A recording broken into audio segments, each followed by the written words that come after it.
జై శ్రీరామ్. ఏంటి ఎప్పుడు కూడా వెల్కమ్ టు ఐ డ్రీమ్ అనో లేకపోతే నా పేరు సురేఖ అనో పలకరించే అమ్మాయి ఇవాళ కొత్తగా జై శ్రీరామ్తో అందరికీ వెల్కమ్ చెప్తోంది అనుకుంటున్నారా? జై శ్రీరామ్ అని వందనం చేస్తే అటువైపు ఉన్న వ్యక్తి ఎవరైనా సరే ప్రతివందనం చేయలేదు అని చెప్పి ఒక ఉద్యమానికి దిగారు ఒక వనిత. నిలువెత్తు బంగారం అని చెప్పచ్చు. మన ఆధ్యాత్మిక విలువల్ని, మన సంస్కృతిని, మన భారతీయ సనాతన ధర్మాన్ని చాటి చెప్తూ ఎన్నో ఉద్యమాలు చేశారు ఆవిడ. రూపాయి కాసంత బొట్టు, చక్కటి చీర కట్టుతో ఎప్పుడూ కూడా అందరికీ ఎలా బ్రతకాలి మన సనాతన ధర్మాలు విలువల గురించి చెప్తూ ఉంటారు. ఆధ్యాత్మిక మేళవింపుతో ఆవిడ చిరునవ్వుతో అందరినీ పలకరిస్తూ ఉంటారు. భారతీయం ఇంటి పేరుగా మార్చుకున్న మన భారతీయం సత్యవాణి గారితో ఇవాళ మనం మాట్లాడబోతున్నాం.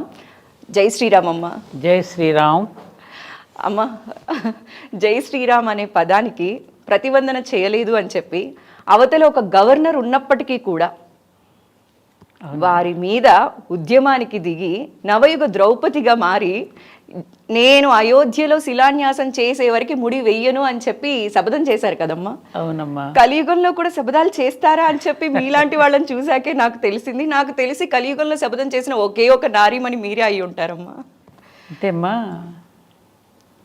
ఏ శపథమైనా ఒక ఆవేదన నుంచి, ఒక ఆవేశం నుంచి పుట్టుకొస్తుంది. అంటే ఆవేదన వెనుక కొంత అర్థం కూడా, పరమార్థం కూడా ఉంటేనే కదా వచ్చేది. అవునా కదా?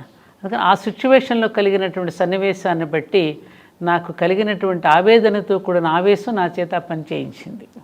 అమ్మ, ఆవేదనతో కూడిన ఆవేశం అని అంటున్నారు, కానీ చాలామంది సనాతన ధర్మం పైన ప్రేమానురాగాలు ఉన్నప్పటికీ కూడా ఎక్కడో వెనకడుగు వేస్తూ ఉంటారమ్మా. ఎందుకు అంటే ఝాన్సీ రాణి లక్ష్మీబాయి ఎదురింట్లోనో పక్కింట్లోనో ఉంటే చాలా బాగుంటుంది, మన ఇంట్లో ఉండకూడదు.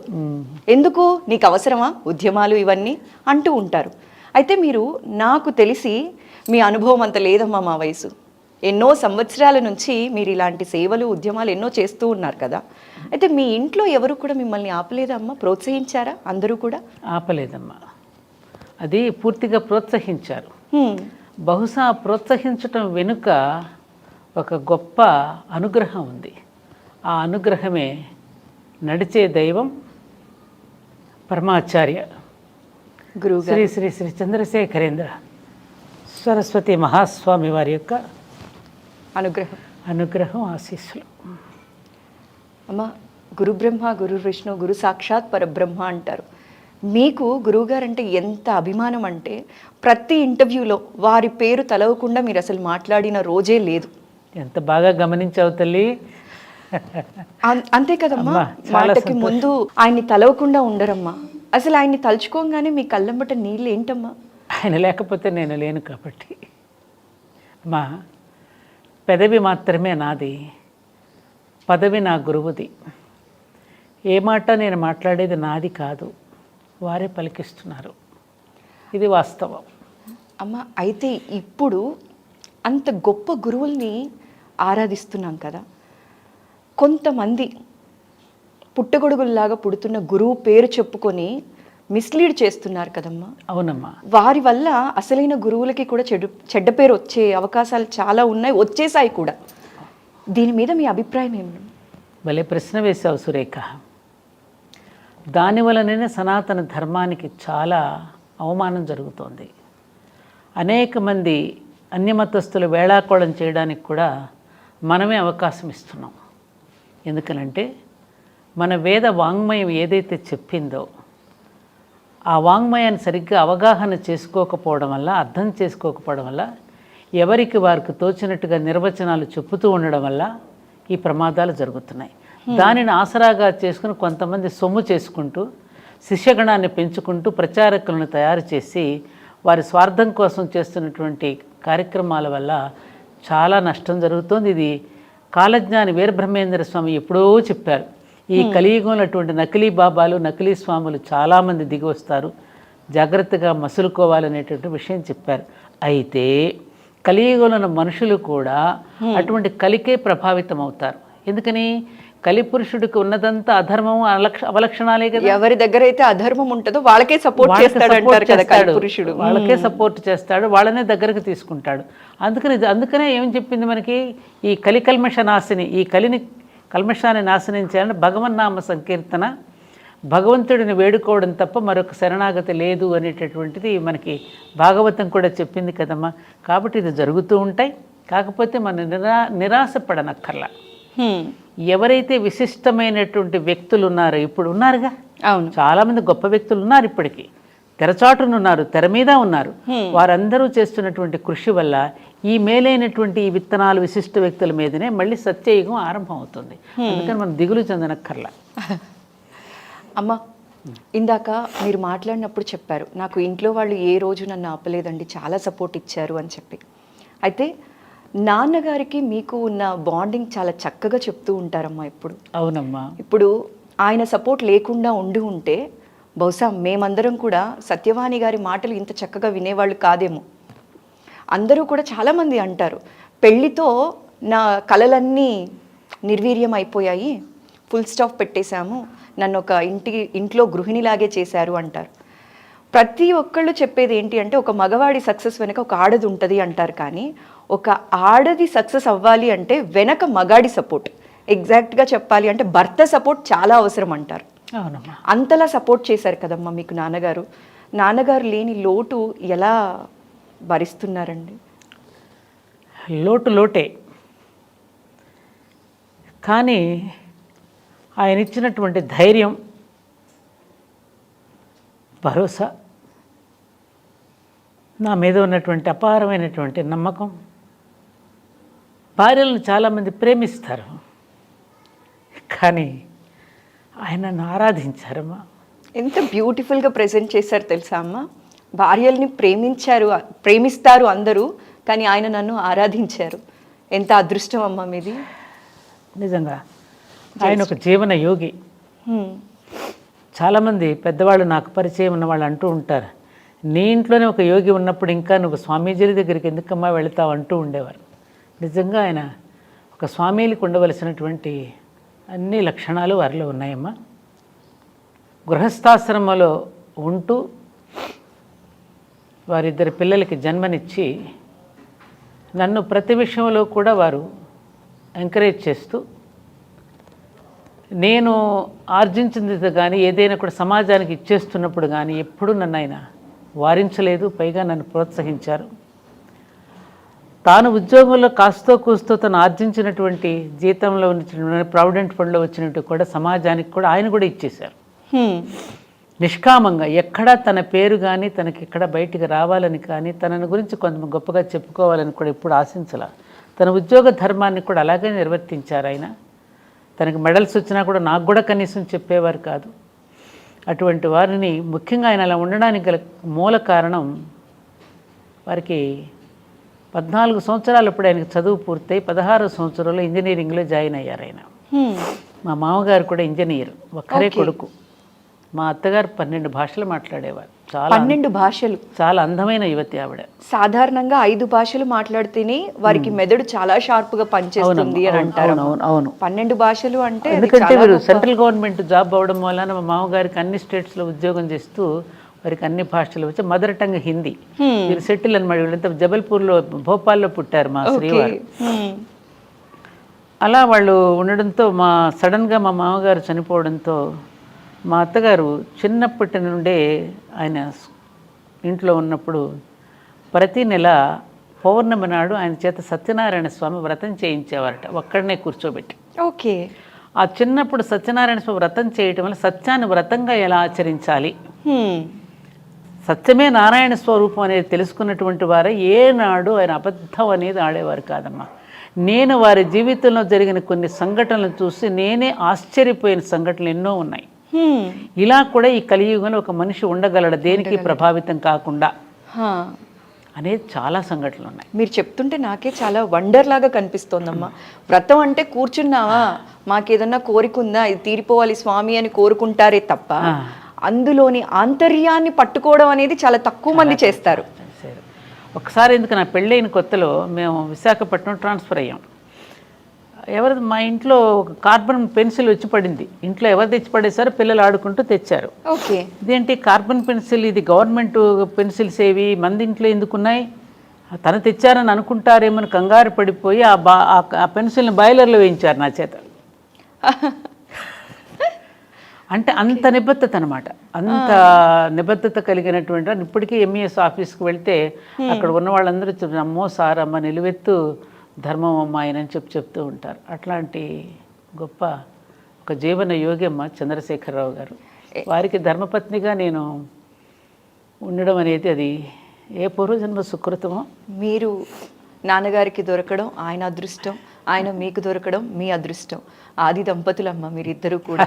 ఒకసారి ఒక ఆలయంలో పూజ జరుగుతుంటే సత్యవాణి దంపతులు అని పిలిచారు పంతులు గారు. జనరల్గా వారి పేరు ముందు చెప్పాలి కదా, వారికి తెలియదు. వారు ఎక్కడ వెనక కూర్చుని ఉన్నారు. అప్పుడు వెంటనే మా పాప చిన్నమ్మాయి, అదేమిటి నాన్న మీకు కోపం రాలేదా, ముందు మీ పేరు చెప్పకుండా అమ్మని పిలుస్తూ ఉంటా. అదేమిటమ్మా తప్పే ఉంది దానిలో, వాళ్ళకి నేను తెలియదు కదా, అమ్మ తెలుసు, అమ్మ చేస్తుంది కాబట్టి అమ్మని పిలుచుంటారు.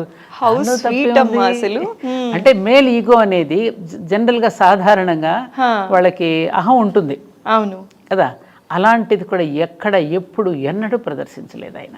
పుణ్యం కొద్ది పురుషుడు అంటారమ్మా, అందుకే మీరు ఎంతో పుణ్యం చేశారు కాబట్టి అలాంటి గుర్తు చేస్తే నాకు నిజంగానే చాలా దుఃఖం కాదు, అటువంటి గొప్ప మహానుభావుడికి భార్యనైనందుకు.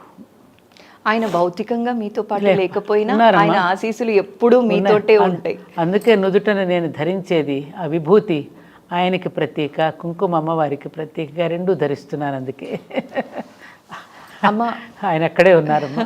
ఇప్పుడు మీరు అన్నారు కదమ్మా, ఇది కూడా చాలా సెన్సిటివ్ క్వశ్చన్. నేను అడగాలి అని ఉన్నా కూడా సెన్సిటివ్ క్వశ్చన్స్ నేను మామూలుగా అడగొచ్చు. అయితే ఇప్పుడు ఏంటి అంటే అమ్మ, ఇప్పుడు మీరు అన్నారు నాన్నగారు లేకపోయినా మీరు చక్కగా కుంకుమ ధరించారు. కానీ చాలామందికి తెలియని విషయం ఏంటి అంటే కుంకుమ పెట్టుకోరు, పెట్టుకుంటే అదేదో పాపం చేసినట్టు చూస్తారు. దీని మీద మీరు చాలాసార్లు మాట్లాడారు కూడా. చాలా మీలాంటి వాళ్ళు ఇలా చేయడం వల్ల అట్లీస్ట్ నెక్స్ట్ వాళ్ళు కరెక్ట్గా ఉంటారు. అది ఆదర్శంగా తీసుకోవాలి. మంచి ప్రశ్న వేసావు నువ్వు అనుకోకుండా. దీనికోసమే నాన్నగారు ఇదైపోయినటువంటి 2-3 నెలల సమయంలోనే కంచి నుంచి నాకు 2 పండితులు మిడ్ నైట్ అమ్మ 11 గంటలకు వచ్చారు. ఓకే.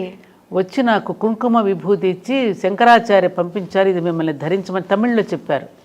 ఈ కుంకుమ మీరు శివగామి, మీరు కుంకుమ ధరించడం వల్ల మిగతా స్త్రీలందరూ కూడా ధైర్యంగా పెట్టుకుంటారు అని మీకు పంపించారు స్వామి అని చెప్పి నా దగ్గర ఆ వీడియోస్ మీకు పంపిస్తా, వీలైతే మీరు చూడండి ఖచ్చితంగా. అది ఎందుకనంటే అమ్మా, ఇది ఎక్కడా కూడా లేనటువంటిది. శాస్త్రంలో ఎక్కడా కూడా మంగళసూత్రం మెట్టెలు తీసేయమన్నారే కానీ కుంకుమ ఇవి వాడకూడదని చెప్పలేదు.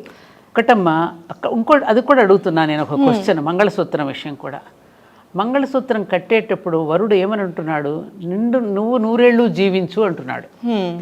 నీవు 100 ఏళ్ళు జీవించమని వేసేటటువంటి మంగళసూత్రాన్ని అది కూడా అసలు ఎందుకు తీసేయాలి నేను అడుగుతున్నాను. Just question. అర్థం ఏమిటి ఇక్కడ కదమ్మా? నా జీవితానికి అర్థము పరమార్థము నువ్వు లేకపోతే నేను లేను. అమ్మవారు లేకపోతే పరమశివుడు కూడా లేడు కదా. శివశక్తియో యుక్తో శక్తి ప్రభావితం అనేది ఉంది కదా మనకి. ఆ శక్తి లేకపోతే అయ్యవారు కూడా లేరనేది. అలాంటి 100 ఏళ్ళు నువ్వు జీవించమని తను ఆశీర్వదిస్తూ మెడలో మాంగళ్యం కడుతున్నప్పుడు ఈ కర్మేంద్రియాలన్నీ బాడీలో ఉన్నాయి, జ్ఞానేంద్రియాలన్నీ తలకాయలో ఉన్నాయి. ఈ తలకి మొండానికి మధ్యలోనే మెడకాయ ఉంది. ఈ మెడకాయలు అది ధరించడం వల్ల ఏమవుతుంది, గుర్తు చేస్తోంది తన ధర్మాన్ని. అవునా? అవునమ్మా. ఇప్పుడు మీరందరూ ఒక ఐడెంటిటీ కార్డు పెట్టుకుంటారు కదా మెడలో, అలాగే ఒకటి పెట్టుకున్నాం కదా, దానివల్ల అది కూడా అసలు తీసేయాల్సిన అవసరం ఏముంది? ఆయన ఎక్కడికి వెళ్ళాడు? ఇది ఎవరినైనా నాకు ఆన్సర్ చెప్పమనండి. ఎక్కడైనా ఉందా? నాకు ఇలా ఏ శాస్త్రంలోనే ఉందా? శాస్త్రం చెప్పిందట, ఇది మాత్రమే తెలుసు, ఏ శాస్త్రమో తెలియదు. వేదాలలో ఋషులు ఎక్కడ చెప్పలేదుగా. ఋషులు చెప్పింది మనకి ప్రమాణమా, మనుషులు చెప్పింది మనకి ప్రమాణమా? ఓకే. కానీ ఇలాంటివి విన్నప్పుడు చాలా సంతోషం అనిపిస్తుందమ్మా. ఎందుకంటే ఆధ్యాత్మికతలో బాగా రాణించిన వాళ్ళు కావచ్చు, గురువులు కావచ్చు, ఇలాంటి వాళ్ళు ఇదే శాస్త్రం ఇదే పాటించాలి అని అంటారే కానీ మనసుకి నచ్చింది చెయ్యండి అని చెప్పి మీరు చెప్తూ ఉంటారు చూసారా, ఇది చాలా కాన్ఫిడెన్స్ క్రియేట్ చేస్తుందమ్మా. అందరూ ఆధ్యాత్మికతకి దగ్గర అవుతారు. ఇప్పుడు 10 మంది కూర్చున్నప్పుడు కొంతమంది బొట్టు పెట్టినట్టు ఇట్లా గబుక్కున వెనక్కి నాకు ఎంత బాధ అనిపిస్తుందో. 10 మంది మీద అమ్మాయిని అవమానం చేసినట్టేగా. ఆమె ఎందుకు అలా కనపడాలి అసలు? లేనట్టుగా ఎందుకు కనపడాలి అంటే ఇతరులు ఇంకొక రకంగా చులకనగా చూసి వాళ్ళు ఇంకో అవకాశం తీసుకోవడం కోసమా? మగదిక్కు లేరు అనుకున్నప్పుడు వాళ్ళ మీద దాడి చేయడం కోసమా ఇదన్నీ ఎందుకు పెట్టారు? ఇది కరెక్ట్ కాదు కదా. గంగా భగీరథి సమానురాలని చెప్పి ఆవిడని సంబోధించారు కదా. గంగ అంతటి పవిత్రురాలని చెప్పారు కదా. అవును. పసుపు ఎంత పవిత్రమో అది అంతే పవిత్రం కూడా పసుపు అక్కర్లేదు ఆవిడకి. ఇప్పుడు మెట్టెలు ఎందుకు పెడుతున్నారు? సంతాన ఉత్పత్తికి కావలసినటువంటి ఒక సిస్టమ్, నర్వస్ సిస్టమ్ అక్కడ ఉంది కాబట్టి, దాని వెనక ఒక సైన్స్ ఉంది కాబట్టి ఇంక అక్కర్లేదుగా. ఇక గర్భసంచితో సంబంధం లేదు కాబట్టి తీసేశారు. అలాగే గాజులు కూడా ఎందుకు వేసుకుంటున్నారు? ఈజీ డెలివరీ కోసం అని చెప్పి మన పెద్దవాళ్ళు ఆ నరాలని ఆ విధంగా ఒత్తిడి జరుగుతూ ఉన్నప్పుడల్లా గర్భసంచి చక్కగా విచ్చుకుని బేబీ ఈజీగా సులభంగా ప్రసవం అవ్వడానికి కావలసిన సైన్స్ను పెట్టారు. ఇంకా అది లేనప్పుడు అక్కడ ఎందుకు తీసేసింది అని తనకు తానుగా తీసిందాన్ని ఎవరో బలవంతంగా తీయడం ఎందుకు? ఉంచుకోవాలంటే ఉంచుకుంటుంది, తీసేయాలంటే తీసేసుకుంటుంది. అది ఇష్టం వాళ్ళది, ఇష్టం వాళ్ళది. వయసును బట్టి. ఎందుకంటే కొన్ని పద్ధతులు, కొన్ని నియమాలని సమాజ హితం కోసమని కొన్ని పెడితే దాన్ని ఛాందసంగా తీసి వాడిని అవమానపరచమనా? ఎంత చక్కగా మాట్లాడారమ్మా. ఇది కదమ్మా మా జనరేషన్కి కావాల్సింది. అదమ్మా తోటి స్త్రీని అవమానించడానికా ఇది పెట్టింది? అవమానించేది శాస్త్రం ఎలా చెప్తుందమ్మా? అది శాస్త్రం ఎలా అవుతుంది అవమానించినప్పుడు? అలాంటి శాస్త్రాలు నాకు అక్కర్లేదన్నాడు స్వామి వివేకానంద కూడా. మనుషుల్ని దగ్గర చేసేది శాస్త్రం అవుతుంది తప్ప దూరం చేసేది శాస్త్రం అమ్మా. మనిషిని బాధ పెట్టేది, మనసుని బాధ పెట్టేది. ప్రవాహంలో రెండు కట్టెలు కలుస్తున్నాయమ్మా, మళ్ళీ అదే ప్రవాహంలో 2 కట్టెలు విడిపోతున్నాయి అంతే. ఇందులో ఏముంది విచిత్రం? కలిసి జీవించాం, మళ్ళీ విడిపోతాం. పైగా ఎందుకు విడిపోతాం? ఇక్కడ ఒక్క విషయం తెలియాలి మనకి. ఇవాళ ఉన్నటువంటి సమాజానికి తెలియవలసిన విషయం ఏంటంటే భారత స్త్రీ యొక్క గొప్పతనం. తనకంటే వయసులో పెద్దవాడిని వివాహం చేసుకుంటుంది. ఎందుకు? అప్పటికే ఆవిడ మెంటల్లీ మెచ్యూర్ అయి ఉంటుంది. చేసుకోవడం ద్వారా తను ముందు వెళ్ళిపోతాడు. తను ఎందుకు ఉండాలి ఇక్కడ? పిల్లల కోసం ఉండాలి. ఓకే. అందుకు ఆవిడ సిద్ధపడి ఆ అవమానాలు భరించి కూడా ఈ భూమి మీద ఉంటుందంటే ఆవిడ 2 చేతులు ఎత్తి నమస్కరించొద్దమ్మా. ఆ స్త్రీకి ఖచ్చితంగా నమస్కరించాలా లేదా? ఆవిడ అవమానిస్తావా, నమస్కరిస్తావా? ఇంత త్యాగం చేసి ఇంత ఇదిగా ఉండి భూమి మీద అన్ని బిడ్డల కోసం ఉంటున్నప్పుడు ఆవిడ మరింత ప్రేమగా చూసుకోవాలి, మరింత గౌరవంగా చూసుకోవాలి కదా. ఆవిడకి మరింత ఆదరణ ఇవ్వాలి కదా. అలా ఆదరించవలసిన స్త్రీని అవమానపరిస్తే అది శాస్త్రం ఎలా అవుతుంది? చాలా బాగా చెప్పారమ్మా. శాస్త్రం అంటే మనసుకి ఆనందాన్ని ఇవ్వాలి, సంతోషాన్ని ఇవ్వాలి తప్ప గుచ్చి గుచ్చి బాధ పెట్టేది అవ్వకూడదు. శాస్త్రం పేరిట ఎవరు కూడా బాధపడకూడదు అనే విషయాన్ని ఎంత బాగా చెప్పారమ్మా. ఏ దేశంలో ఎక్కడ లేదు. నార్త్ ఇండియాకి వెళ్ళండి, నార్త్ ఇండియాలో అసలు ఎక్కడ అట్లాంటి అవమానమే జరగదు. అలాంటి వాళ్ళని ఎక్కువగా ఆదరిస్తారు. అమ్మ, ఇప్పుడు మీరు శిలాన్యాసం చేశారు. శిలాన్యాసం జరిగే వరకు నేను జడ ముడియను అని చెప్పి మనం ఇందాక మాట్లాడుకున్నాం. అయితే ఇప్పుడు అయోధ్యకి వైభవం వచ్చేసిందనే చెప్పాలి. అద్భుతంగా. మీరు ఎలా ఫీల్ అవుతున్నారమ్మా? చాలా సంతోషంగా ఉంది, మహదానందంగా ఉంది. కాకపోతే అది రేపు ధర్మోద్ధరణకి ఏదైతే మనం శంకుస్థాపన చేసుకున్నామో ఆ రోజున ధర్మోద్ధరణ కోసం శంకుస్థాపన జరిగింది. ఓకే. ఎందుకంటే ఇది కలియుగం ఇందాక అనుకున్నాం కదా. మళ్ళీ ధర్మ సంస్థాపన మళ్ళీ జరగాలి. రేపు జనవరి 22వ తేదీన బాలరాముడిని ఎప్పుడైతే మనం అక్కడ ప్రతిష్టాపన చేసుకున్నామో ఆ రోజు నుంచి పాలకుల నుంచి పాలకులు పాలితులు కూడా ధర్మం వైపుకు అడుగు వేసేటటువంటి రోజుగా మనం భావించాలి.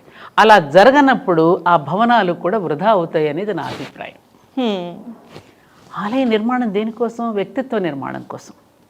వ్యక్తిత్వ నిర్మాణం ద్వారా జాతి నిర్మాణం అవుతుంది. జాతి నిర్మాణమే కదమ్మా కావాలి. ప్రపంచం శాంతిని కానీ దేన్నైనా సుఖాన్ని కానీ పొందగలిగేది. కాబట్టి అటువంటి దిశగా మనం వెళ్ళగలగాలి అనేటటువంటిది నా యొక్క కోరిక. తప్పకుండా అదే జరుగుతుందని మనం ఆశిద్దాం. అదే జరగాలి కూడా. రాములు వారి కృప ఆయన అనుకుంటే జరగంది ఏముంది? ఇప్పుడు ద్రౌపదిని అవమానపరిచినందుకే కదా ఆమె కురులు ముడవనని ఎందుకు శపథం చేసింది? మళ్ళీ ధర్మ సంస్థాపన కోసం స్త్రీని ఎక్కడైతే అవమానపరుస్తారో అలా అవమానపరచకూడదనే కదా సీతమ్మని అవమానపరిచినప్పుడు యుద్ధం జరిగింది, ఒక స్త్రీ ద్రౌపదిని అవమానపరిచినప్పుడు యుద్ధమే జరిగింది. ఇప్పుడు కూడా అంతే. మన భారతదేశంలో కూడా ఎంతమంది స్త్రీలు అవమానపడుతున్నారు. ఆనాడు ఒక్క ద్రౌపది ఉంటే ఇవాళ వాడవాడలా ద్రౌపదులు ఉన్నారు, వాడవాడలా సీతమ్మ తల్లులు ఉన్నారు దేశంలో. మరి అటువంటి పసిపిల్లల మీద కూడా అత్యాచారాలు జరుగుతున్నాయి. మళ్ళీ ధర్మ సంస్థాపన అక్కడ జరగకపోతే ఆలయాన్ని మరి ఏం చేస్తారు? వేళాకోళం చేయబడదు, హేళన చేయబడదు. అసలు ఎట్లమ్మా ఈ కలియుగంలో మనం చూసినట్లయితే మీరు అన్నట్లు చిన్నపిల్లల మీద అత్యాచారాలు ఇలాంటివన్నీ చూసినప్పుడు విన్నప్పుడు ఎలా అనిపిస్తుందమ్మా? వీటిని ఏం చేస్తే తగ్గించగలం అంటారు? బోల్డ్ అని చట్టాలు వచ్చాయి, పోలీస్ వాళ్ళు ఇవ్వాల్సిన సెక్యూరిటీ ఇస్తున్నారు, అవేర్నెస్ ఉంది, కంటికి రెప్పలా కాపాడుకుంటున్నారు పిల్లల్ని కావచ్చు, అమ్మాయిల్ని కావచ్చు. అయినా కూడా ఇవేవో రోజు రోజుకి అత్యాచారాలు అనేవి పెరుగుతూనే ఉన్నాయి. సో ఎట్లా తగ్గుతుంది? దీనికి కారణం ఒకటే సురేఖ, మనకు ఆర్ష వాంగ్మయం ఏదైతే ఉన్నదో, మన ఋషులు ఏదైతే దర్శించి మనకు అందించారో ఏమ్మా, ఏదైతే అందించి ఒక జీవన విధానాన్ని మనకి ప్రవేశపెట్టి ఒక ఏర్పాటు చేసి ఒక మార్గాన్ని వేసి వెళ్ళారు, ఆ మార్గం నుంచి మనం దారి తప్పేశాం. దారి తప్పిపోయాం, తప్పిపోయాం. దేశం అంటే ఏమిటి? దేవుడు. ప్రజలంటే ఎవరు? దేవతలు. దేవతలే దారి తప్పేశారు. దేవతలే దారి తప్పేస్తే ఏమవుతుంది? సృష్టికే ప్రమాదం కదా, ప్రపంచానికే ప్రమాదం కదా. అలా ఆ వాంగ్మయం ఏదైతే మనకు అందించారో దానిని మనం పక్కకు నెట్టేశాం, పక్కకు పెట్టేశాం. పాఠ్యాంశాలలో లేదు, తల్లిదండ్రులు పిల్లలకు బోధించేటువంటి పద్ధతి లేదు. ఇంగ్లీషు చదువుల కోసం పరుగులు పెడుతున్నాం. డాలర్లు సంపాదించడానికే మానవ జన్మ అన్నట్టుగా మనం ప్రవర్తిస్తున్నాం. కుటుంబ భాష పిల్లలకు నేర్పట్లేదు, రూపాయి విలువని గురించే చెప్తున్నాం. దాని వలన ఇవన్నీ కూడా వస్తున్నాయి. కాబట్టి మళ్ళీ ఆర్ష వాంగ్మయాన్ని మళ్ళీ మనందరం బూజు దులిపి అవన్నీ కూడా చదివి దాని పరమార్థాన్ని నేటి తరానికి చెప్పగలిగి లేకపోతే మళ్ళీ దారిన పడుతుంది. ఇప్పుడు చూడండి, నిన్న నేను చూశాను ఒక సీరియల్లో, రాధాకృష్ణ సీరియల్లో, శ్రీకృష్ణుడు కొడుకు సాంబ, వాడి తల్లి జాంబవతి తండ్రికి చెప్పకుండా చాటుమాటుగా అన్ని ఇస్తూ ఉంటుంది, అన్ని శక్తులు వాడికి ప్రసాదిస్తూ ఉంటుంది. వాడి చివరికి ఏంటి, గారాభంగా పెరిగి తల్లి దగ్గర ఎలా అయితే ధృతరాష్ట్రుడు కనుక దుర్యోధనుడికి ఎట్లయితే ఇచ్చాడో అలా నేర్పి చివరికి శ్రీకృష్ణుడిని చంపడానికి తయారవుతాడు, దుర్మార్గుడిగా రూపొందుతాడు. మరి ఇది వాళ్ళ నేటి పిల్లలకి చెప్పాలిగా, రేపు తల్లులు తెలుసుకోవాలిగా. ఎక్కడ తెలుసుకుంటున్నారు? ఈ కథలు ఎక్కడ వినపడుతున్నాయి మనకి? అక్కడక్కడ పాపం చాలామంది ప్రవచకులు చెప్తున్నారు, చాలా ప్రయత్నాలు అయితే జరుగుతున్నాయి. మనకంటే విదేశాల్లో ఎక్కువ ప్రయత్నాలు జరుగుతున్నాయి. మన విలువ మనకి తెలియడం, అక్కడ వాళ్ళు మన సంపదని బాగానే వాడుకుంటున్నారు. ఇప్పుడు సీతమ్మ అంటుంది, ఆ చాకలివాడు, అయ్యో నా వల్ల నేనమ్మా ఇదంతా జరిగింది, నన్ను క్షమించమంటే, భద్రా నీ తప్పు కాదయ్యా, ఈ సమాజంలో నువ్వు కూడా ఒక భాగమే, ఈ స్త్రీని ఎలా గౌరవించాలో ఈ సమాజం నీకు నేర్పలేదు కాబట్టి తప్పు చేశావు అనింది. మరి స్త్రీని గౌరవించటం ఎలాగో మన పిల్లలకు మనం నేర్పామా? నేర్పుతున్నామా? నేర్పే బాధ్యత పేరెంట్స్ తీసుకోవాలని ఆ పద్యాలు మనకు నేర్పే. అన్యకాంత లడ్డంబైన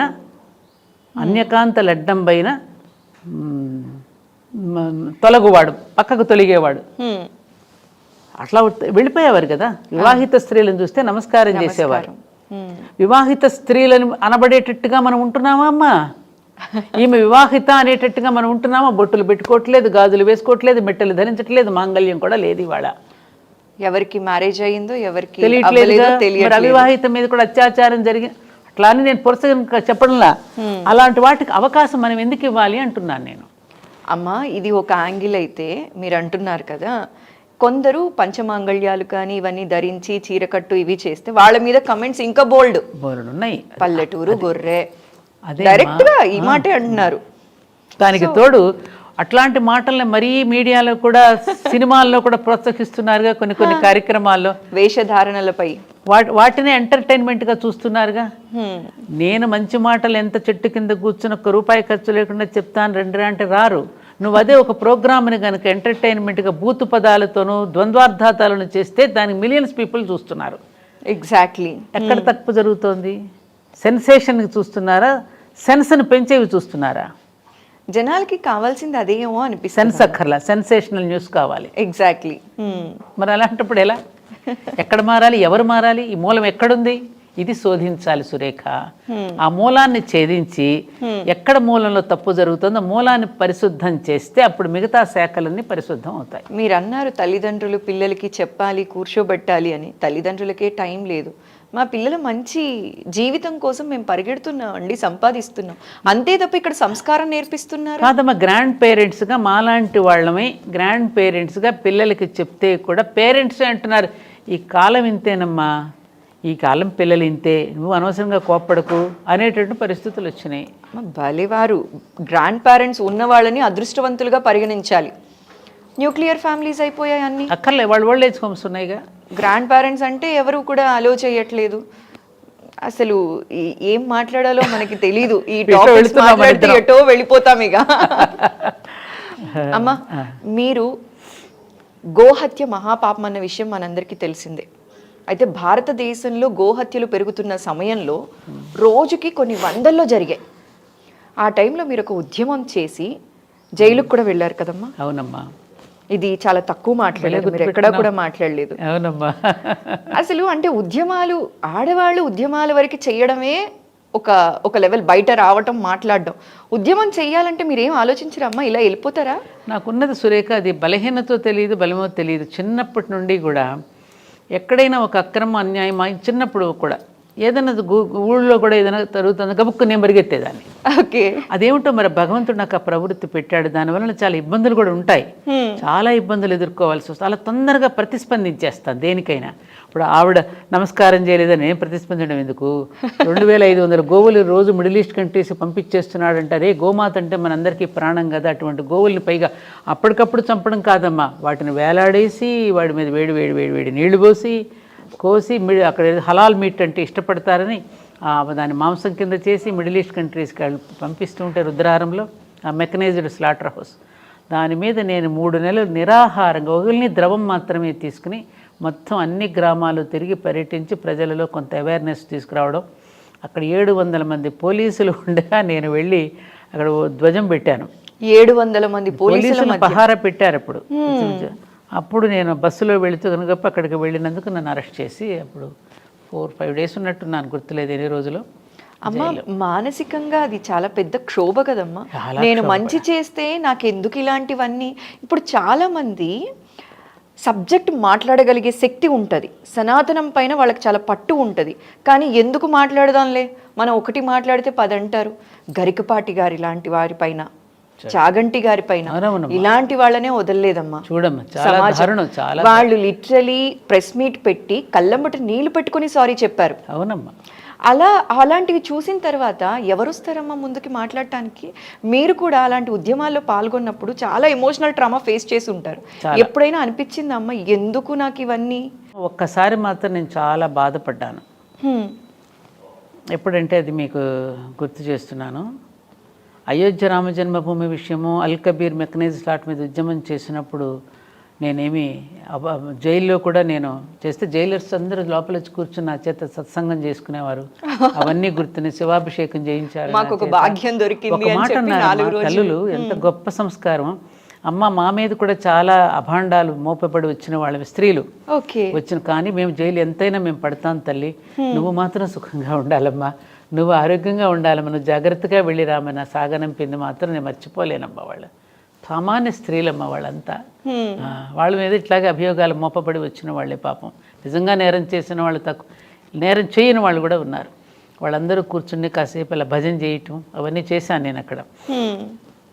అవన్నీ చూస్తే కూడా చాలా ఇది అనిపించింది. అక్కడెక్కడ నేను అసలు బాధపడలేదు, కానీ ఒక్క ఇన్సిడెంట్లో మాత్రం నా మనసు చాలా చాలా బాధపడింది. బహుశా అది నీకు కూడా తెలిసి ఉండవచ్చేమో. అది మనకి 2 రాష్ట్రాలు. అది విన్నానమ్మా, మీరు మాట్లాడింది సంచలనం అయిపోయింది. అది విమర్శ కూడా కాదు, సత్విమర్శ అని మనం చెప్పొచ్చు కదా. అంటే మీ ఒపీనియన్ మీరు చెప్పారు. ఎందుకంటే నేను పుట్టింది ఆంధ్ర, మెట్టింది తెలంగాణ. ఈ తెలంగాణకి కోడల్ని, ఆంధ్రాలో పుట్టాను. 2 నా తెలుగు రాష్ట్రాలే. పుట్టింటి కంటే అత్తింటిదే ఎక్కువ బాధ్యత ఉంటుంది. అవునా? అవును. పెరిగేది ఇక్కడ కాబట్టి మన వాళ్ళు, నా వాళ్ళు అనేటువంటి భావన ఉంటుంది. అప్పుడు నేను ఆ ఉద్దేశంతో నేను చాలా చక్కగా సంబోధిస్తూ, తమ్ముడు అంటూనే సంబోధిస్తూ, ఇలా వద్దు అని చెప్పి మహాభారతాన్ని కొంచెం సమన్వయపరుస్తూ 2 రాష్ట్రాలు మనం విడిపోవద్దు, మీరు 15 సంవత్సరాలు మనమే పరిపాలించుకుందాం కానీ ఇలా విడిపోవచ్చాం అనేటటువంటి అపప్రద మనం తెచ్చుకోవద్దు అనేది నేను ప్రేమపూర్వకంగానే చెప్పాను తప్ప నేను వేరేగా ఎక్కడ విమర్శించడం కానీ ఎవరిని తిట్టడం కానీ నాకు తెలంగాణ ప్రజలంటే చాలా ప్రేమని కూడా చెప్పాను. నిజంగా నాకు చాలా ప్రేమ, ఎందుకంటే నిష్కల్మషంగా ఉంటారు వాళ్ళు. ఎందుకంటే ఉన్నాం, మేము చూస్తున్నాం కదా, పెద్దవాళ్ళు ఎవరైనా పిల్లలు ఇద్దరు దెబ్బలాడుకుని విడిపోతామంటే ఏం చెప్తాం? ఇంట్లో తల్లి రే ఇద్దరు అన్నదమ్ములు కలిసి ఉండండి రా అనే చెప్తాం, కానీ విడిపోండి రా అని ఎవరైనా చెప్తామమ్మా? అదే భావనతో నేను చెప్పిన దానికి నా మీద చాలా భాండం వేశారు. 1000 ఎకరాలు నేను కబ్జా చేశానని వేశారు. తప్పమ్మ, 1000 ఎకరాలు ఎక్కడుంది అసలు? నీటి ద్వారా అది 3,500 కుటుంబాలమ్మ. దానిలో 3,500 కుటుంబాలకి గవర్నమెంట్ పర్మిషన్స్తోనే ఇళ్ళు కట్టుకుని, అన్ని పర్మిషన్స్ తీసుకుని కూడా ఇళ్ళు కట్టుకుని, అంత చక్కని డాక్యుమెంటేషన్తో అందరూ స్థలాలు కొనుక్కున్నారు. అందులో మేము, మా బంధువులు, మేము అందరం ఉన్నాం దానిలో. అందరం కలిసి వాళ్ళ తరపున నేను కూడా సుప్రీంకోర్టులో 1 ఆఫ్ ది ఫైటర్ని, 5గురిలో నేను కూడా ఒకదాన్ని. ఈ 3,500 కుటుంబాలని రక్షించుకోవడం కోసం అని చెప్పి మేము ఒక ఆర్గనైజేషన్గా ఫామ్ అయ్యి అందరం ఇది చేసుకుంటున్నాం. అందులో నా ల్యాండ్ కాదు, నా భూమి కాదు, నేను వేసిన లేఅవుట్ కూడా కాదు, అది నాకు సంబంధం లేనిది. కానీ సంబంధం లేకపోయినా నన్ను ఎంచుకున్నారు ప్రజలు. బురద చల్లటం. సత్యవాణి గారు అయితే సిన్సియర్గా పనిచేస్తారు, ఆవిడ మనందరి కోసం కష్టపడుతోంది అని చెప్పి నాకు అప్పగించిన బాధ్యతను నేను కమిట్మెంట్తో నేను పనిచేస్తున్నా. దానికి అక్కడ మన దేవాలయాలు ఉన్నది, స్వయంభూ దేవాలయం అక్కడ ఉన్నది, ధర్మపురి క్షేత్రం మియాపూర్లో మనది చిన్న మొదటి నుంచి ఉన్న దేవాలయమే. దానికొస్తే విస్తృతంగా చేసేసి దాన్ని ఇంకా మరింతగా ఆలయాలను కట్టించి మన దాన్ని ఒక ధార్మిక ప్రసార కేంద్రంగా దానిని తీర్చిదిద్దుకోవాలని ఒక సంకల్పంతో పరమాచార్య బ్లెస్సింగ్స్తో మనం చేస్తున్నాం. అక్కడికి వచ్చి నా మీద దారుణంగా వాళ్ళు, నేను నడుస్తుంటే పరిగెడుతున్నానని కెమెరాల్ని రకరకాలుగా తిప్పేసి చాలా ఇదిగా మాట్లాడారు. అందరి ముందు ఒక 40 మంది అడ్వకేట్స్ వచ్చి అక్కడ అన్ఫిల్డీ వర్డ్స్ మాట్లాడి రకరకాలుగా చేసిన దానికి మాత్రం అప్పుడు నా మనసు కలత చెందింది. కానీ నేను చిరునవ్వుతోనే స్వీకరించాను. కానీ ఇది ఆ రోజున నువ్వు పేపర్లోనూ టీవీలోనూ అంత ప్రసారం చేశావు, కోట్లాది మంది జనం చూసుంటారు, అది ఎంతమందికి అది నిజమని తెలుసు, అబద్ధమని తెలుసమ్మా? అది ఆరోపణని కొట్టి పడేసిన తరువాత ఆ న్యూస్ చాలా తక్కువ చూపించారుగా. అది తక్కువ, ఆరోపణలు మాత్రం ఎక్కువ చూపించారు. మరి అది ఆరోపణలు వేసేసిన తర్వాత ఎంతమందికి ఉంటుంది? కొంతమంది పాప నాది మీలాంటి వాళ్ళు ఏదైనా ఇంటర్వ్యూస్ చేస్తే పెడుతుంటారు కదా, దాంట్లో కొంతమంది కామెంట్స్ పెడతారు కదా. ఎవరో ఒకడు ఏదో డర్టీ కామెంట్ పెట్టినప్పుడు మనసు ఎంత బాధ అనిపిస్తుంది. వాడికి ఏం తెలుసు అని పెట్టాడు కామెంట్, వాడికి ఏం తెలుసు పాపం, నిజమే అనుకుంటాడుగా. ఈ వాస్తవాలు ఎంతమందికి తెలుస్తాయి? కాయిన్కి రెండో వైపు అని మీరు ఎప్పుడు అంటూ నా ఇంటికి వచ్చి చూడండి సురేఖ, మీరు తెరిచిన ఇల్లు ఏమీ ఉండవు నా ఇంట్లో. కాస్ట్లీ ఫర్నిచర్ ఉండదు, కాస్ట్లీ కారులు ఉండవు నా ఇంట్లో. చాలా తెరిచిన ఇంటికి తాళాలు కూడా వేసుకోను నేను. అలాంటి లైఫ్ నాది. ఇలా వస్తే అలా ఇచ్చేయడమే తెలుసు నాకు. అమ్మ, మీ గురించి మీకు దగ్గరగా ఉన్న వాళ్ళకి, మీకు సంబంధం ఉన్న వాళ్ళందరికీ తెలుసమ్మా, మీరు ప్రత్యేకంగా చెప్పాల్సిన అవసరం లేదు. కాదు, తెలుసు, చెప్తున్నా నేను. అది ఇప్పుడు ప్రతి మనిషి కూడా ఒక అభిప్రాయాన్ని, భావాన్ని స్వేచ్ఛగా చెప్తూ ఉంటే, భావస్వేచ్ఛ లేకుండా ప్రతి ఒక్కళ్ళ నోరు కట్టేద్దాం, ప్రతి ఒక్కళ్ళ మీద బురద చల్లేద్దాం అనేటువంటి ప్రవృత్తిని కనుక రోజు రోజుకి ఇట్లా పెంచుకుంటూ పోతే సమాజంలో రేపు ప్రశ్నించేవాడు ఎవరుంటాడు? రేపు సమాజం ఏమైపోతుంది? అసలు ప్రశ్నించేవాడే నాకు ఉండకూడదు అనుకుంటే ఎంత ప్రమాదం అది. ప్రశ్నించే వాళ్ళు కూడా ఇప్పుడు మీలాంటి మంచి చెప్పడం కూడా, నాట్ ఓన్లీ ప్రశ్నించే వాళ్ళే కాదు, మంచి చెప్పేవాళ్ళు కూడా ఉండకూడదంటే ఎట్లా? మంచే చెప్పనివ్వకపోతే ఇంకేం ప్రశ్నిస్తారు చెప్పమ్మా? అది ఒక్కటే నన్ను బాధ పెట్టింది తప్పమ్మా. అప్పుడప్పుడు నాకు కొంచెం ఎవరైనా అట్లా కామెంట్ పెట్టినప్పుడు కొంచెం మనసు బాధపడుతుంది. ఇప్పటికీ ఆ గాయం అలానే ఉందమ్మా? ఉంటుంది కదమ్మా సహజంగా. తప్పకుండా భగవంతుడు నన్ను నేను నిరూపించుకునే రోజు తప్పకుండా వస్తుందనేటటువంటి దృఢమైన విశ్వాసం నాకుంది.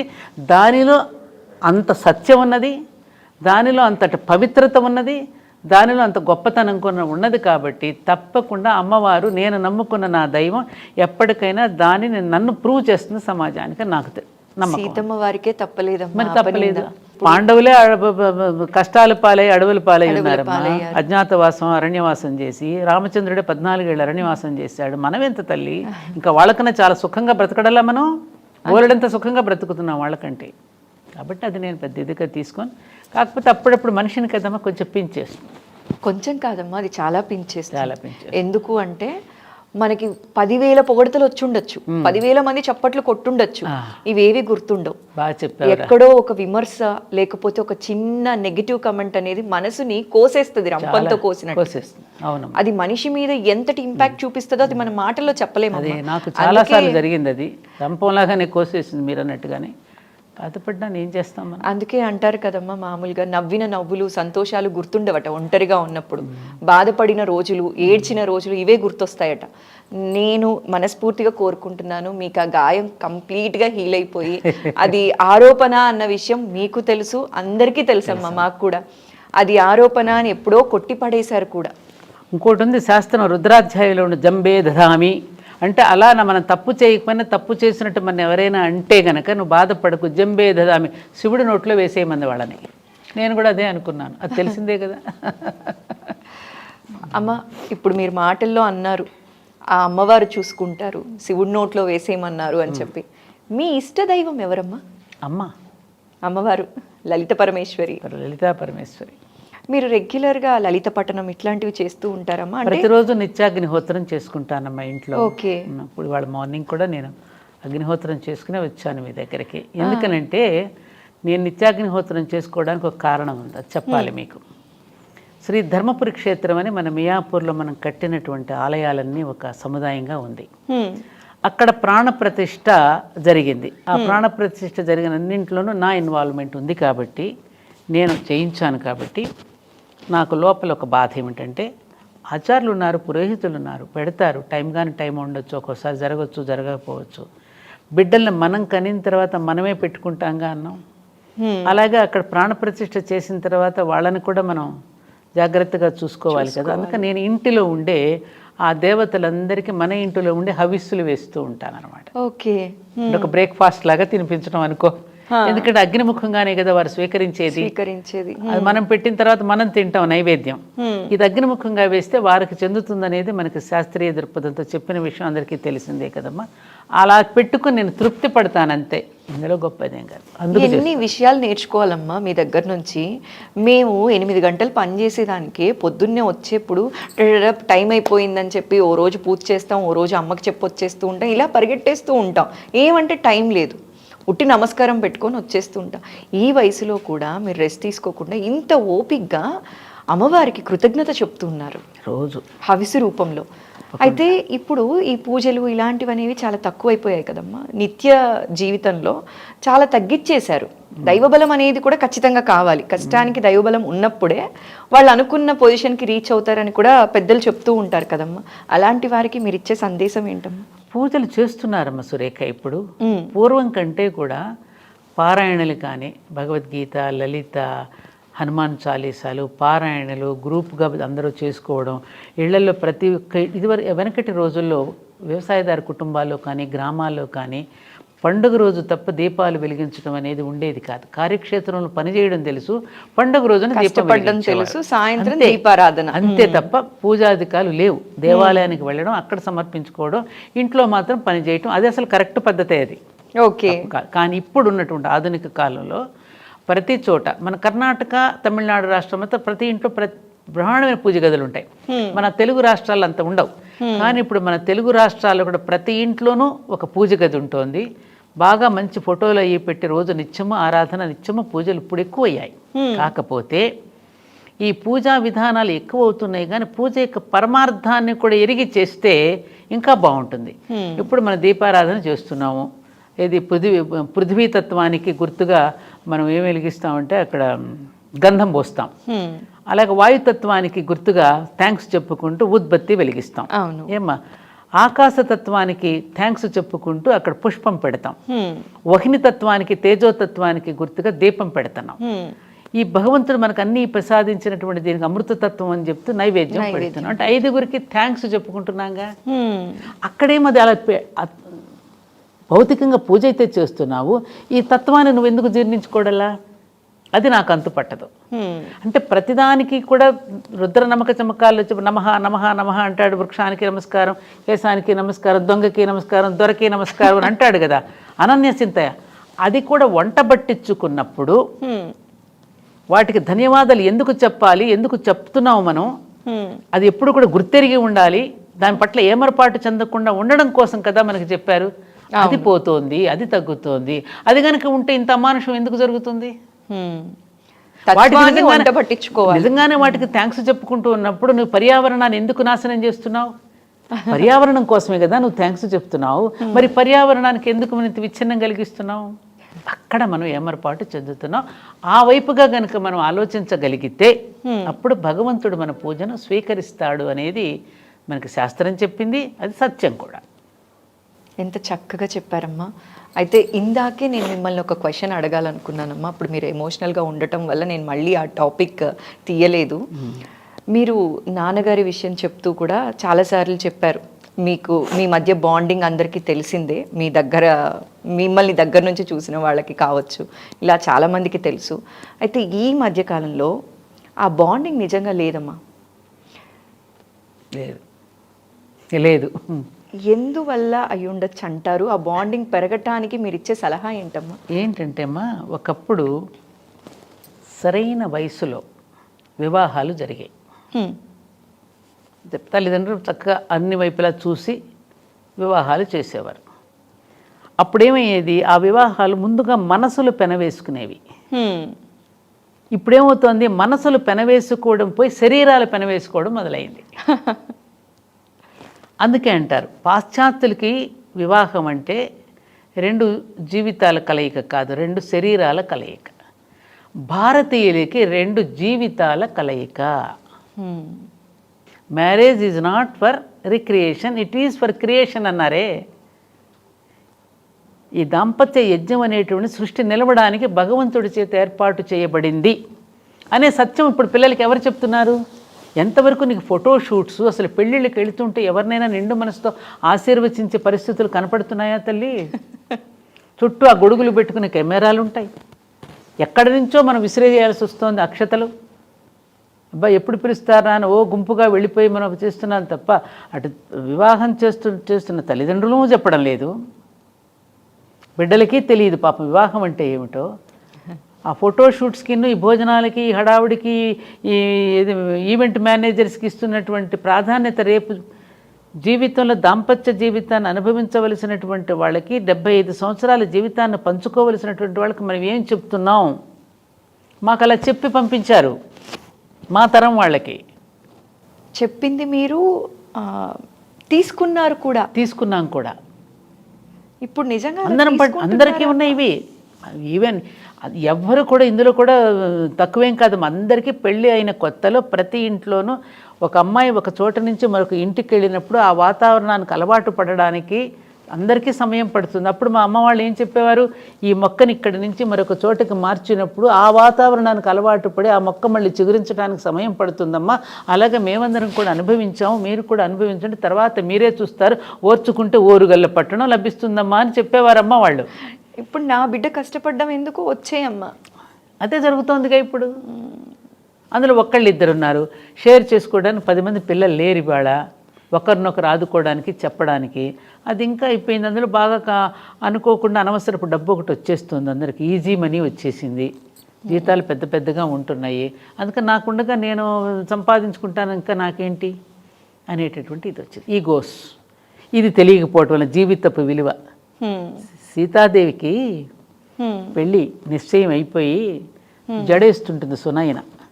జడేస్తుంటే అప్పటి వరకు ఇట్లాగే జుట్టు ఆడుకుంటూ పాడుకుంటూ చిన్న కన్నెపిల్లగా ఉంది కదా జుట్టు మామూలుగా వేసుకుని, అమ్మ ఎప్పుడు వేయలేదు, వాళ్ళు ఎందుకు ఇట్లా జడేస్తున్నావు అని అంటుంది. ఎంత బాగా చెప్పించారంటే దానిలో, చూడమ్మా నువ్వు ఇక్కడ నుంచి మరొక ఇంటికి వెళ్తున్నావు కదా, అక్కడ అనేక రకాలుగా ఉంటారు వ్యక్తులు, వాళ్ళందరినీ ఇక్కడ ఒక్కొక్క పాయనే నేను ఎట్లా అయితే నేను శృతి కలుపుతూ నేను అల్లుతున్నానో అలా కుటుంబంలోని ప్రతి వ్యక్తితో వాళ్ళు అల్లుకుపోవడానికి గుర్తుగా నీకు జడ వేస్తున్నానమ్మా అని చెప్తుంది. ఓ ఎంత చక్కగా చెప్పారు అసలు. ప్రతి వెంట్రుకని కూడా మనం దువ్వేటప్పుడు పిల్లలకి అంతే కదా, అన్నింటినీ కలిపి ఒక ముడేస్తాం కదా, అట్లాగే కుటుంబం అంతటినీ కలిపి ఒక చోట ముడి వేయడం కోసం జడ వేసుకున్నప్పుడల్లా ఆ మాట గుర్తొస్తుంది. అలా చెప్పి అలా ఎవరు చెప్తున్నారు ఇప్పుడు? ఎవరు చెప్తే ఎవరు స్వీకరిస్తున్నారు గనక. అంటే ఆ నకారాత్మకమైనటువంటి భావాలు ఎక్కువగా పెరిగిపోతున్నాయి, సకారాత్మక భావాలు తగ్గిపోతున్నాయి. నెగటివ్లో దృష్టిలోనే చూస్తున్నారు, ఇటు పాజిటివ్ దృక్పథంలో చూడటల్లా. అమ్మ కోప్పడుతుందమ్మా, అత్తగారు చెప్తారు, అమ్మ చెప్పినప్పుడు నువ్వు పాజిటివ్గా తీసుకుంటున్నప్పుడు అదే అత్తమ్మ భర్తను నీకు పేగుని పంచి ఇచ్చింది నీకోసం అని చెప్పి ఒక మంచి విషయాన్ని చెప్తే ఆ కుటుంబాన్ని తరతరాలకి కూడా సాంప్రదాయాన్ని నిలబెట్టడానికి ఆ ఇంటి పద్ధతుల కోసం అని చెప్పి చెప్తాం మనం ఎవరమైనా. అవును. దాన్ని ఏం చేస్తున్నారు వీళ్ళు నెగటివ్గా తీసుకుంటారు. ఇప్పుడు అత్తగారులు అలా లేరుగా, ఎడ్యుకేటెడ్ అయ్యారుగా ఇప్పుడు. ఆ రోజుల్లో అత్తగారులు అంటే నిజంగానే బాధలు పెట్టారు, బాధలు పడ్డాం, అందరికీ ఉన్నాయి అవి. అది తీసుకునేటటువంటి దీంట్లో వస్తుంది అనమాట. పెళ్ళి అంటేనే చీకట్లో భానమమ్మ, కాకపోతే చిన్న చిన్న వాటికి కూడా విడిపోకుండా దాన్ని కలిసి మెలిసి ఉంటే బాగుంటది అని చెప్పి మీ ద్వారా చెప్పాలి అనుకున్నానమ్మా, చెప్పించాలి అనుకున్నాను. అదే అమ్మ, ఇంకొక చిన్న పర్సనల్ క్వశ్చన్ అమ్మ, మళ్ళీ తప్పలేదు తల్లి, అడుగమ్మా. అమ్మ, నాన్నగారి గురించి మనం మాట్లాడాం. నాన్నగారికి మీకు మధ్యనున్న బాండింగ్, మీకు పిల్లలకి మధ్యనున్న బాండింగ్ ఎలా ఉండేదమ్మా? మీరేమో ఉద్యమాలని అటు ఇటు ఎప్పుడు బిజీగానే ఉండేవాళ్ళు ఎక్కువ. సో ఎలా బ్యాలెన్స్ చేశారమ్మా? పిల్లల్ని ఎలా చూసుకునేవాళ్ళు? మీ ప్రొఫెషనల్ లైఫ్ని ఎలా మేనేజ్ చేసేవాళ్ళు? ఇక్కడ ఒకటి వచ్చిందమ్మా, పిల్లలు మిమ్మల్ని బాగా మిస్ అయ్యారా? చాలా మిస్ అయ్యారు. అప్పుడు మీకేం అనిపించలేదా అమ్మా? అంటే ఫస్ట్ ఇప్పుడు బాధపడుతున్నా. ఇప్పుడు బాధపడుతున్నారు. ఇవాళ నాకు మిగిలి ఉన్న బాధ అదొక్కటే. ఎందుకనంటే నాకు ఎప్పుడు కూడా జగమంత కుటుంబం నాది అనుకునే భావన నాది. నాది కొంచెం ప్రేమతత్వం, అందరినీ ప్రేమించే హృదయం నాది. ఎవరిని త్వరగా నేను తిరస్కరించను, నన్ను అవమానపరిచిన వాళ్ళని కూడా ప్రేమిస్తూనే ఉంటా. నాకున్నటువంటి స్వభావం ప్రవృత్తి. మా అమ్మ కూడా చిన్నప్పుడు అనేది ఇలాగే. అయితే ఈ విషయంలో ఏమిటంటే 2 బాటిల్స్ 1 కార్క్ ఉంటే ఏమవుతుంది? 2 సీసాలకి ఒకటే మూత. ఒకదానికి పెట్టాల్సి వస్తుంది, ఒకదానికి పెట్టకపోతే అందులో ఈగలు పడతాయి. ఇందులో పెట్టకపోతే ఇందులో ఈగలు పడితే, అందులో పడితే ఇందులో ఈగలు పడతాయిగా. ఈ రెండింటిని బ్యాలెన్స్ చేసుకోవటం అనేది కొంచెం కష్టతరమైన విషయమే. అందులో నాకు ఈ పాజిటివ్ థింకింగ్ ఇదంతా ఎక్కువగా ఉండడం వల్ల మా పిల్లలు చాలా నష్టపోయారని నేను గట్టిగా ఒప్పుకు తీరవలసిందే. నష్టపోయారు. ఎందుకంటే వాళ్ళకి మంచి తెలివితేటలు ఉన్నాయి, సామర్థ్యం ఉంది, మంచితనం ఉంది, నాలెడ్జ్ ఉంది. వాళ్ళకున్నటువంటి రంగంలో వాళ్ళని ఇంకా మళ్ళీ తీసుకుని వెళ్ళి నేను ఇంకా రాణించేటట్టు కనుక చేయగలిగితే వాళ్ళ సొసైటీలో నా పిల్లలిద్దరూ కూడా మంచి టాప్ దీంట్లోనే ఉండేవారు. అది నేను చేయలేకపోయాను. అది నిజంగా అంటే ఒక రకంగా వాళ్ళ జీవితాలని వాళ్ళు ఎలా చేస్తే వాళ్ళ జీవితాలు ఇంకా బాగా పైకి వెళ్ళగలిగారు అనే విషయంలో నేను నిర్లక్ష్యం చేశానా, శ్రద్ధ పెట్టలేకపోయానా అనేది అప్పుడప్పుడు నన్ను బాధ పెడుతోంది. ఇది ఒక రకంగా నా బిడ్డలు నన్ను క్షమించడానికి తప్పేది. అయ్యో, క్షమించరాని తప్పు అనేది చాలా పెద్ద. వాళ్ళ జీవితాలని ఇది చేసుకునే హక్కు నాకు ఎక్కడదమ్మా? వాళ్ళని కూడా పట్టించుకోవాలి కదా. మహాత్మా గాంధీ పిల్లలు కూడా మహాత్మా గాంధీని తిట్టుకున్న వాళ్ళే. అంటే ఆయనతో పోలుస్తలేదు నేను. ఎందుకంటే ఇట్లాంటి కార్యక్రమాల్లో మనం పడిపోయినప్పుడు కొంత సమయం వాళ్ళకి మనం తక్కువగా ఇవ్వడం జరుగుతుంది. దానివల్ల కొంత వాళ్ళు నాకు చాలా సహకరించారు. నేను జీవితంలో రుణపడి ఉన్నాను అంటే నా బిడ్డలిద్దరికీ రుణపడి ఉంటాను. దానివల్ల మీకు మీ పిల్లలకి గ్యాప్ ఏమన్నా వచ్చిందంటారా అమ్మ? ఎప్పుడైనా కోపం, ఇప్పటికీ అలా మాట్లాడటం? అప్పుడెప్పుడైనా మాటల్లో పాపం నిరుత్సాహం వెళ్ళిపుచ్చుతారుగా. అలా నువ్వు ఆ రోజున అలా చేసుంటే మేము ఇలా అయ్యేది కాదు కదమ్మా అనేది ఉంటుంది కదమ్మా, సహజం కదా వాళ్ళకి. సహజం, నేను ఒప్పుకుంటాను, అది ఐ అగ్రీ. కానీ మీరన్నట్టు జగమంత కుటుంబం అని చెప్పి చాలా మందిని ఇన్స్పైర్ చేశారు, చాలా మంచితనాన్ని నేర్పించారు, సనాతన ధర్మాన్ని కాపాడారనే చెప్పాలి. భారతీయం అనేది మాకు నిలువెత్తు బంగారంలా మా ఎదురుగా ఇవాళ కూర్చున్నట్టు కనిపిస్తున్నారమ్మా. ఎందుకంటే మనం చెప్పేది ఒకటి చేసేది ఒకటి ఉండకూడదు. మనకు పెద్దలు ఏం చెప్పారు? మనం ఋషుల యొక్క సంతానం అన్నారు. దీనికి వచ్చిన ఎగ్జాంపుల్ చెప్పచ్చా మీకు? ఖచ్చితంగా అమ్మ, చెప్పండి. ఒక రాజుగారి దగ్గరికి ఒక సన్యాసి దర్శించడానికి వెళ్తాడు. వెళుతుంటే ఆ భటులందరూ వచ్చి, రాజుగారు ఇప్పుడు మీకేం సమయం ఇవ్వరు, మీరు వెళ్ళి రావచ్చు అని చెప్పి ఆయనకి అపాయింట్మెంట్ ఇవ్వకుండా పంపిస్తారు. ఓకే.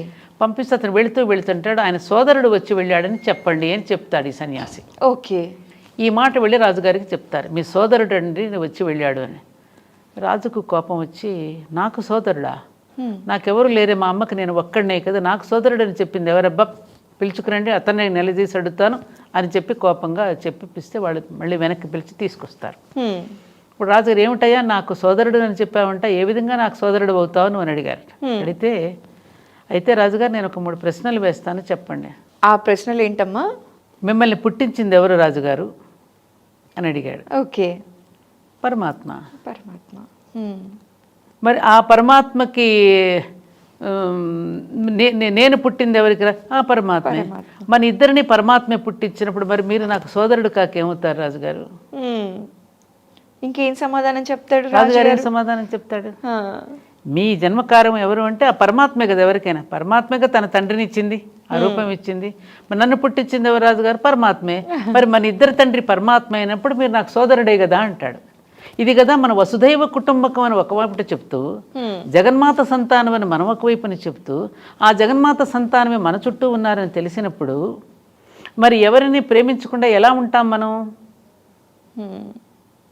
పరమాచార్య ఇక్కడ ఒక్క మాట గుర్తు చేయాలి, ప్రతిరోజు నేను గుర్తు చేసుకునే మాట అది. పరమాచార్య గారు.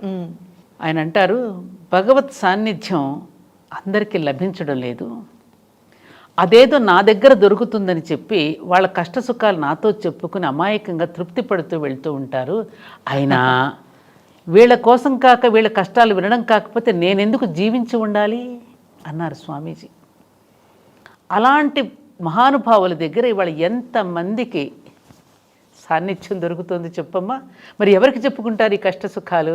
అదిగో మిమ్మల్ని వాళ్ళు దూరం చేస్తున్నారు కాబట్టి మా దగ్గరికి రండి అని ఇంకొకళ్ళు సంకనెత్తుకుంటారు. అవునా కదా? అలా జరుగుతుందా లేదా? అలా జరగడం వల్లే కదమ్మా ఈ మత మార్పులు. ఎందుకనమ్మా ప్రపంచమంతా ఉన్న సనాతన ధర్మం ఒక దేశం ఇంకా మిగిలాం, ఆ దేశంలో కూడా సగంగా మిగిలిపోతున్నాం. కారణం ఎవరు ఎవరు ఎవరు ఎవరు? మనం కాదా? మనమనే చెప్పాలి. అది మనం క్వశ్చన్ చేసుకోవద్దా?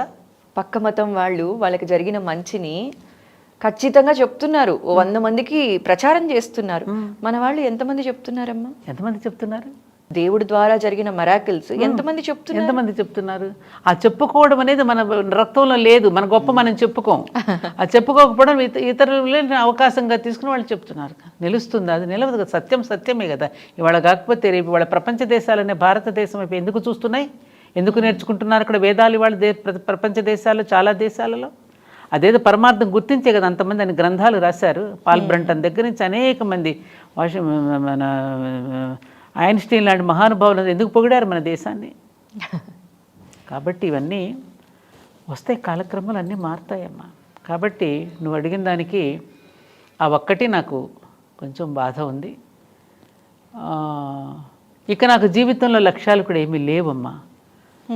అనుకున్నది ఆ కార్యక్రమం పూర్తి చేశాను. ధర్మపురి క్షేత్రం పూర్తి రూపం దాల్చింది. హాయిగా చక్కగా అందరూ కాసేపు ప్రశాంతంగా ఆ ధర్మపురి క్షేత్రంలో కూడా నేను కోరుకునేది ఒక్కటే, వచ్చిన ప్రతి ఒక్కరికి కూడా ఎక్కడా లెగండి పొండి అనేవాళ్లే కానీ అక్కడికి వస్తే అనేక మండపాలలో కూర్చుని ఆ కాసేపు వాళ్ళు సేదదీరి నాకు ఈ కాసేపు మంచి ప్రశాంతత లభించిందని ఆ ప్రశాంతత ఫీల్ అయ్యి వెళ్ళిపోతుంటే మేము ఆనందపడుతూ ఉంటానంతే.